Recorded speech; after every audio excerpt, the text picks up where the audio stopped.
Good morning, this is Neil with Magnolia Hill Farms, and this morning I am starting the process of moving my sheep. So I am a new shepherd at the time of this video.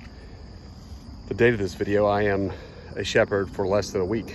So I've done a lot of reading, Stories Guide to Caring for Sheep. I've gotten several other books that book suggested. Listened to a lot of Greg Judy's videos, and so it is my intention to do a paddock shift rotation. So what I'm doing today is getting my field set up. I'll give you guys a tour of what we've done thus far to turn our estate into more of a farm and a homestead as soon as I get an opportunity. But today I want to do a short video and show you how I'm rotating. So here are our sheep, and you can kind of see them back in there. They're a little skittish. We'll kind of do a little move together. They've been on this pasture for, hey ladies. As I said, they're a little skittish. They're still getting used to me. I've got 7 Cottodens. And Cottodens were chosen because they are a little bit more parasite resistant than some of the other sheep. They're one of the most parasite resistant. They're not as resistant as St. Croix, but they're a cross between Dorpers and St. Croix, and that's the breed. It was developed up in Maine, and they were named after Mount Katahdin.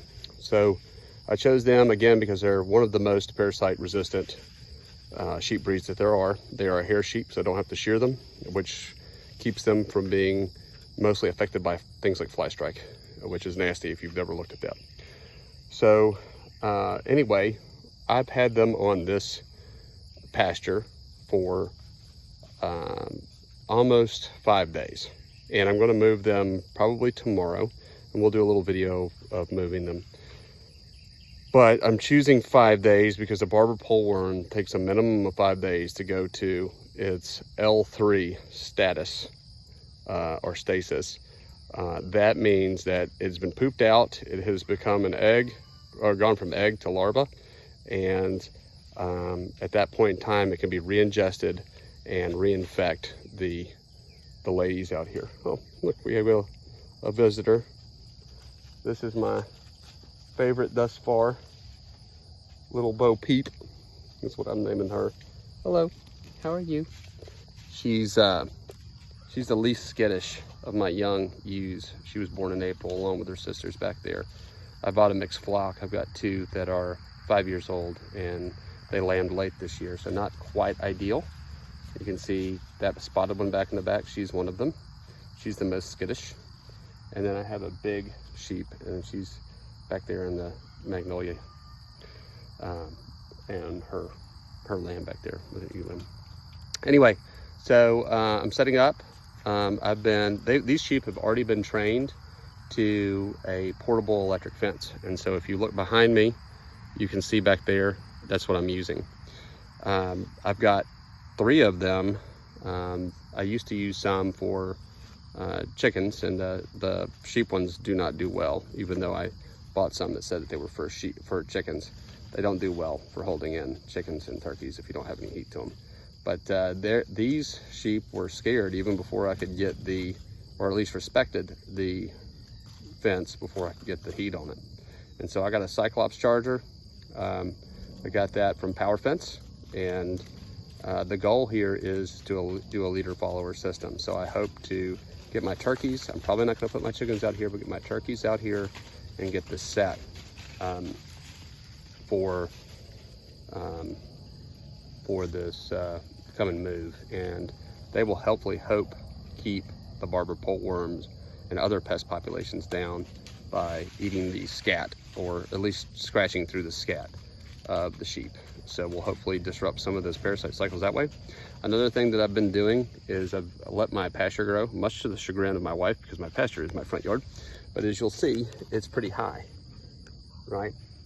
And this allows prevents the Barber poleworm larva from getting up high enough for the sheep to eat. So they can only crawl about 4 inches up a blade of grass.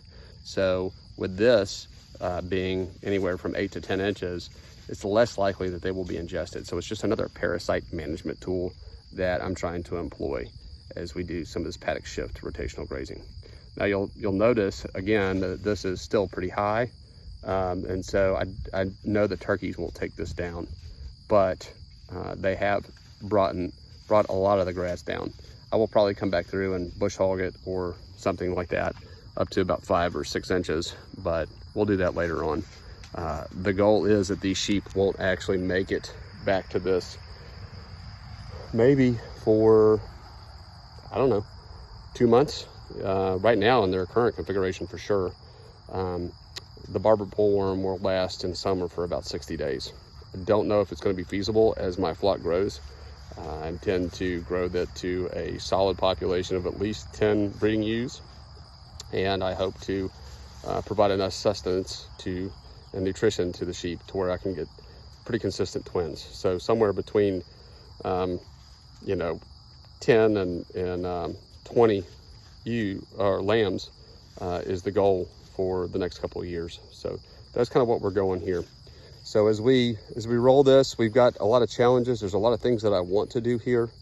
Again, right now I'm using this temporary netting, and I will continue to use that, especially for the turkeys that I'm pulsing behind. But one of the challenges that I'm going to face is water for now. Eventually, what I'm trying to do is get this place turned into a farm with L government so that I can get and qualify for grants. And so I would like to get fencing set up, and I will do another video with my fence, and get that set up in such a way that I can run water and PEX pipe up and down it.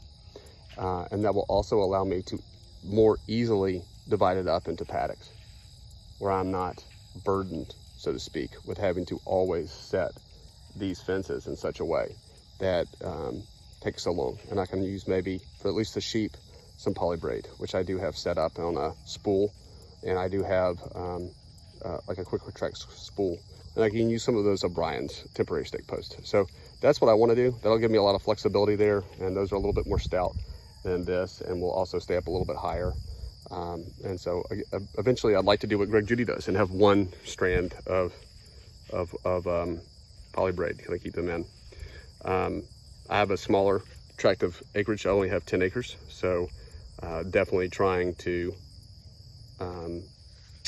keep a better fence system. I can, even though it was expensive, I can afford to have it, and it will be here for a long time, and I don't plan on going anywhere. So I'll show you my redneck setup thus far. I have things to do, but I literally got the fence finished last Sunday and picked up, well, I say finished, usable, and then picked up the sheep that same day. So again, here is the wire that is going to our charger. Our charger is in this box here. Got this box on Amazon. It's a waterproof box. The chargers are supposed to be indoors, and so this has fans and humidity to help with humidity and temperature control, just to keep it a little bit cooler. So hopefully to extend the life of it a little bit. And so I'll show you that here in just a second. I've been feeding a little bit of grain. I know that that is the devil. It's my goal not to do that. However, I'm doing a couple things, trying to keep as much chemical warming out as possible.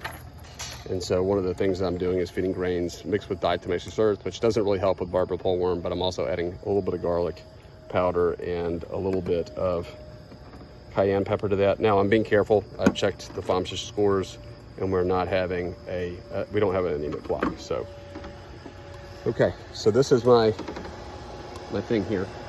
So that's kind of the setup that's keeping this energized. It's pretty funny. You can see here that I have a ground stake right there. So I've got 3 of those stretched out over about 40 feet.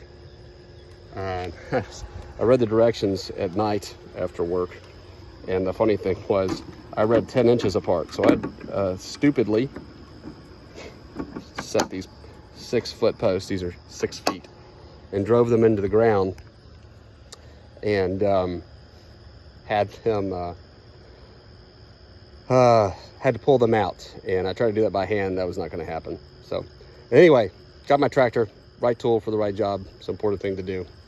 Anyway, so this is kind of what we're doing for our rotation. Again, got the Cyclops charger, and it's for 40 acres. You don't want to overdo. And I've got these temporary netting fences, and we're going to use that to shuffle our sheep around the property until we can get the electric fence a little bit more permanent out of electric cords. But we're going to have to trench and run for that. So anyway, thank you so much for taking some time with me, taking your time with me. I appreciate that.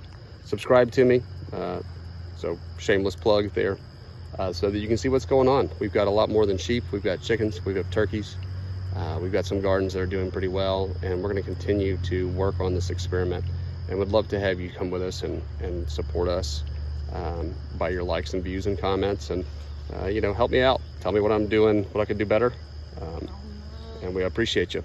So this is Neil with Magnolia Hill Farms. Have a blessed day.